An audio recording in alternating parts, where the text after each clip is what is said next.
Hi, and welcome to Concussion Talk Podcast. My name is Nick Mercer. I write Concussion Talk blog, www.concussiontalk.com. I've also written an ebook called Detour about cycling, my brain injury, my coma, rehab and recovery, and life since, and a link to which can be found on any of my right side of any of my Concussion Talk pages. This is episode 5 of Concussion Talk Podcast, and on it I will be speaking with Angie Smith. She's the coordinator of programs and services for the Newfoundland and Labrador Brain Injury Association, the NLBIA. Angie will discuss what she does, what she has learned in her role as coordinator of programs and services for the NLBIA, and what challenges brain injury patients face. Okay, I'm on the phone now with Angie Smith of the Newfoundland and Labrador Brain Injury Association, and I will get her to introduce herself, talk about what she does, and what the NLBIA does. So thank you, Angie, for taking this call, and let you introduce yourself and talk about the NLBIA. All right, thanks, Nick. Thanks for having me here. My name is Angie, and I'm the Programs and Services Coordinator for the Brain Injury Association. I'm relatively new with the organization, so right now most of our goal is to be client-focused and try to fill in the gap that happens after people are released from hospital after obtaining a brain injury, whether that's from an external force, if it's a trauma or an accident, or if somebody has a stroke or an aneurysm. We're fairly open to what we consider in terms of brain injuries and services. Great. So, what do you think is important for people to know when they had a brain injury, or someone they know or care for has had a brain injury? Well, I think the most important thing for people to know is that there is help and services out there. Often most people think once they've been discharged from the hospital that they're on their own, and it's a really unfortunate thing because a lot of people get out on their own, and that's when a lot of stresses start to happen, when they struggle with employment and they struggle with additional rehab and discovering that they have things going on that they didn't really worry about so much when they were in hospital because they had larger concerns when they were in hospital.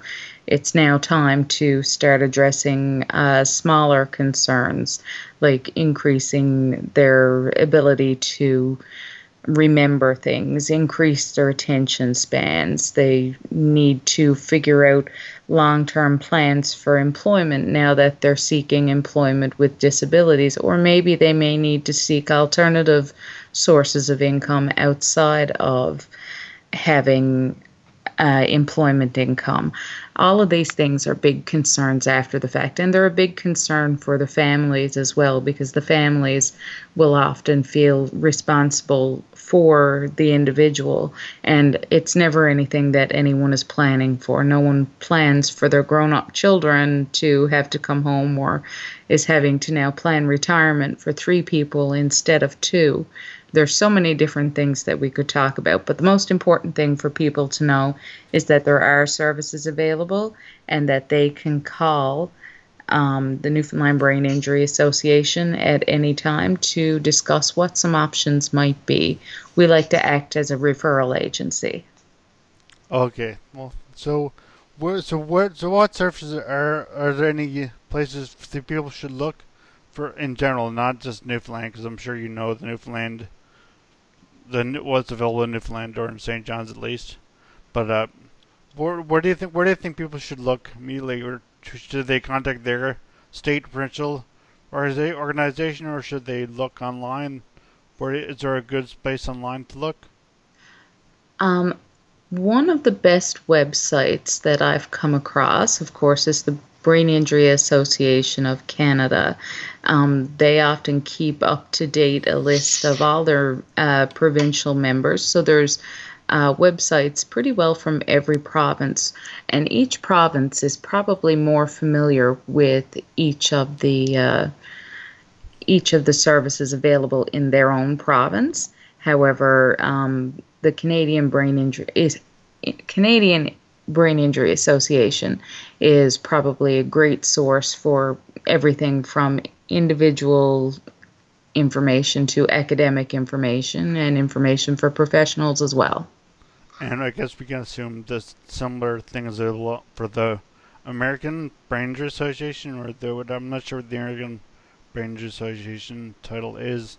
If it's Brain Injury America, or is it, or do you know that? Offhand, there are so many different organizations throughout the world. Yeah. That are addressing brain injury right now that I wouldn't be able to tell you offhand what the American one is. However, that given that there are so many resources worldwide, what's going on right now is that a lot of groups are attempting to work together in order to streamline the amount of services that are available. We're trying to work together here in Newfoundland to obtain stats and information in order to better obtain funding to provide services for clients. Right. Okay, yeah, because actually I've got to follow some organizations on Twitter that are like Brain Injury Massachusetts, Brain Injury Maryland, New York, Colorado. Like there's a bunch of, I know there's a bunch of state organizations. And there's a bunch of resources available there. And of course, online you can search also just Brain Injury Canada or Newfoundland Labrador Brain Injury Association and find out a lot of information there for anywhere in the world. Now, one of my favorites is brainline.org. Okay. For information, and they cover a lot of different topics from different age groups, and I really enjoy their website. Okay, great. Well, that's a good one to know for sure. So you hear from people when they leave hospital or rehab, or this is going back to what you do here. Like when people call you, they call you after they've left rehab or after they've left hospital. Often we get a little of both. Actually, lately we've been getting a lot of calls and a lot of cooperation, like I mentioned, about streamlining our services and working together with partners that are already existing in the community. The medical system is, of course, overwhelmed with everything that they have to do, so it's difficult for them to be both taking care of acute care and then taking care of community organizations as well, or taking care of clients once they've reached the community. The goal is to have people leave acute care at the hospital and then have the community assist with other needs. So we're getting a lot of phone calls from the hospitals upon discharge planning. So when a client is leaving the hospital, going back into the community, they want to make sure that they're connected and their families are connected with people that can help them. So we do get a lot of phone calls from hospitals for discharge planning. We get a lot of phone calls from people who've had long-standing brain injuries, and it's only just recently that they've heard that there's something out there that could help them. Whether that is, the fact that they're struggling with keeping their disability payments because their brain injury is not being recognized anymore. We get calls. Just this morning, I had a call from a gentleman who is really struggling to do his tax returns. He's 3 years behind. He's always done his own tax returns, and this time he hasn't had any success with it. So he's looking to be able to have that done, but financially it's difficult. So we've connected him with an organization that does tax returns for free for individuals with disabilities. That's a great service, actually. I know you've worked for other organizations that help people with difficulties, disabilities or otherwise, but so what has surprised you now that you've been with the Brain Injury Association? What has surprised you as to what people with brain injury ask for or need help with who find that once they've left rehab or hospital? I think the biggest thing that I struggle with, and I think this province struggles with in general, is an actual brain injury rehabilitative program. I find a lot of people are returning from, we see a lot of industrial accidents and young men who've been injured in industrial accidents returning to the province, and there being such a lack of understanding of the services that someone with brain injuries require. And the families are struggling with wanting to give that 35-year-old man their independence and live on their own or work on their own or have a job and be self-sufficient, but they're not able to. But upon screening, according to the protocol that we have here in Newfoundland right now for health and supportive services, they don't fit into the brackets that are around, I guess, approving certain services. And basically, brain injury clients seem to be really falling through the cracks in this province, being eligible for home support or having a long-term facility where they can, or home where they can live and be safe and comfortable, without going as far as putting a 35-year-old living in a senior's home, which is not appropriate. It's not where a 35-year-old man wants to live, or a 35-year-old woman, or a 20-year-old woman. You know, they do want their independence, but they don't want to have to live in a senior's home in order to get the care that they need. So there's a lot of gaps. Yeah, I found that too. Actually, after my brain injury, there were like my mother especially found that, mother and father found especially that there were a lot of gaps and a lot of difficulty finding appropriate services for or in care if I needed some help, which luckily I didn't, because I was in rehab for 6 months, I guess 5 months, and inpatient rehab and stuff. So that took care of a lot of those type of services. And when I was out, I was lucky enough that my family could support me. But a lot of people, I mean, a lot of people there, that's not possible. I was just very fortunate that they could support me. But I noticed one thing important for me I found throughout my stay in rehab and recovery, even before I went to rehab. I was excited about going to rehab and getting in, learning how to walk again, and getting that rehabilitation therapy I needed. And when I got there, it was great. It was great therapy. I thought I'd want to do it more, but I know that when I got there, I couldn't do it more because was just too tired. And I thought as I lay in bed in hospital preparing to go to rehab, I would get there and do 8 hours rehab a day. But when I got there and did it once for an hour, I was like, oh, I'm spent now. But there are rehab services available outside of rehab. Once the patient leaves hospital, leaves rehab, are there services available here or anywhere in general once they've left the physical or mental rehabilitation, occupational therapy or physical therapy they need? Are there services available for people who need extra help once they've Well, left? this is something that we struggle with here, is this gap in services from acute care to outpatient care for people with rehabilitative needs. Now, as we know, anybody who has the financial means to do it, there are all kinds of private individuals in the province. There's private physiotherapy, private speech and language, private neuropsychiatry,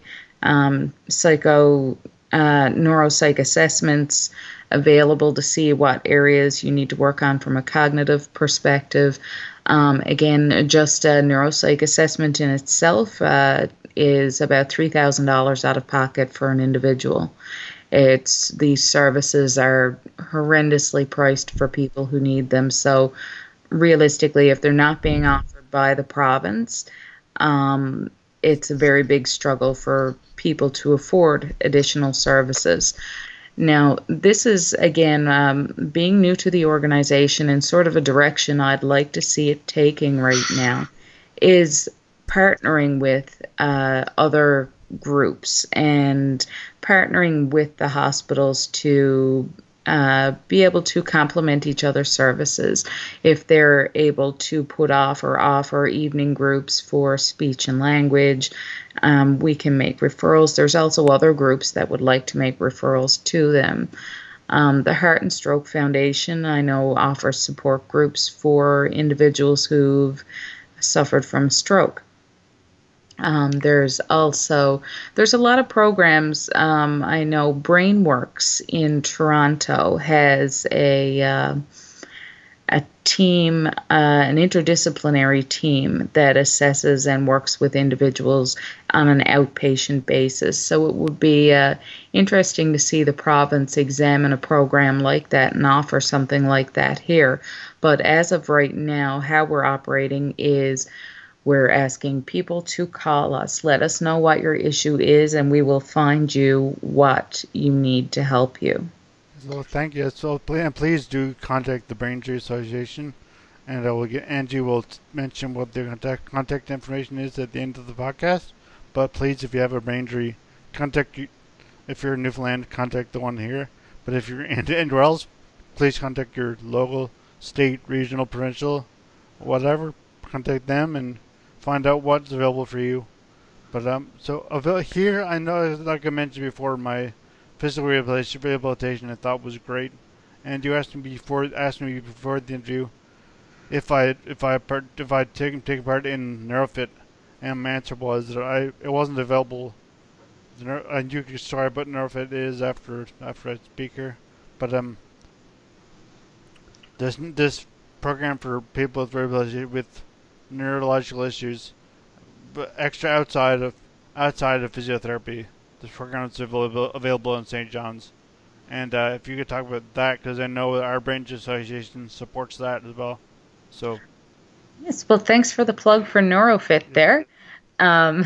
Nick has, as you said, volunteered. We do often take on volunteers, and I think most of that is happening through our NeuroFit Facebook page. If you look up NeuroFit, join that page and let them know that you're interested in being a volunteer. There's a certain amount of training that takes place for the volunteers and for individuals.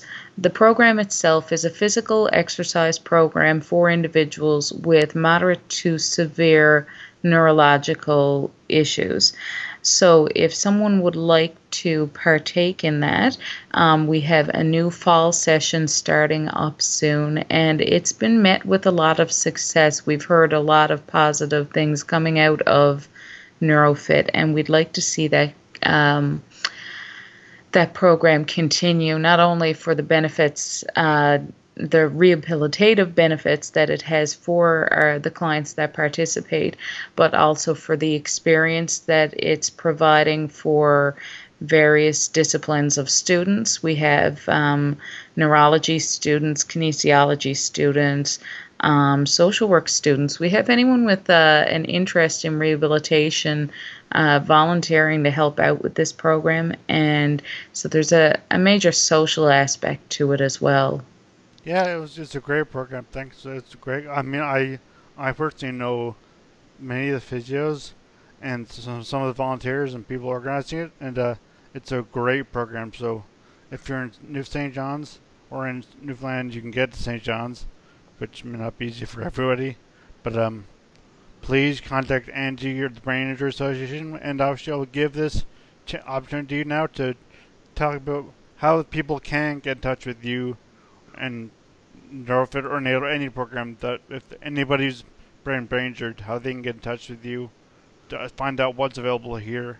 And again, what Angie says now, if you're not from St. John's, with which many of you are not, please just contact your local Brain Injury Association and find out what's available in your town or your region, and so you can find valuable information that way.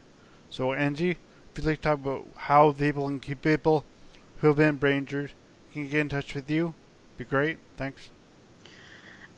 Nick, there's one more aspect I'd like to throw out there about the unavailability of things outside of the metro area and living in rural Yes, yes, parts of Newfoundland. yes. We are hoping to provide some support groups across the province in the near future. But for now, something else we do have is a subsidized counseling program. Whereby if someone needs access, whether that's a family member or a survivor, to counseling for depression or anxiety or other brain injury related emotional issues, there's quite a bit of grief and loss that comes with losing the ability to function as you once normally did. So we do have that program, and we do offer that program via Skype and have access to contracted out counselors and therapists that we would best match you with if you would like to avail of those services and you aren't in our area. So if you're interested in any of the programs that we've talked about, two of our best means of contact is phone at 727-4705. That's 709 area code. So 709-727-4705. Or at our email address, NLBIA2011@gmail.com. Thanks. And what about for Twitter or Facebook? Are you on Facebook? You can get to our Facebook page right through our website. Our website is www.nlbia.ca, and our Twitter account is under at NLBIA. Great. And the Facebook page is just available, as she said, as Angie mentioned, from the website. And it's just search NLB Newfoundland Labrador. It's a tough one to actually search, I found, on Facebook. You got to type in Newfoundland Labrador brain injury a lot. You got to type in a lot to get it because type in the whole word. Yeah, exactly. It's a long fraud's name. Or you can type in our very short website address and click on our blue Facebook link. Definitely the easiest way to do it. Thank you so much, Angie. It was a great talk, and hopefully people learned about what they can do here and elsewhere, and how they can find out for themselves and for others if they've had a brain injury or know someone who has. So thank you so much for doing this talk. Thanks so much for having me. Hopefully we'll do it again. We'll have more to talk about. Great, thanks. Bye. Bye. I would like to thank Angie so much for her time. And remember, if you have been brain injured or know someone who has, please contact your local brain injury association to find out what programs and services are available to you. My next podcast will be in 2 weeks, when I will chat with Lorna and Samantha of Concussion Connection. As always, the music at the beginning of this podcast is by Ben Sound. www.bensound.com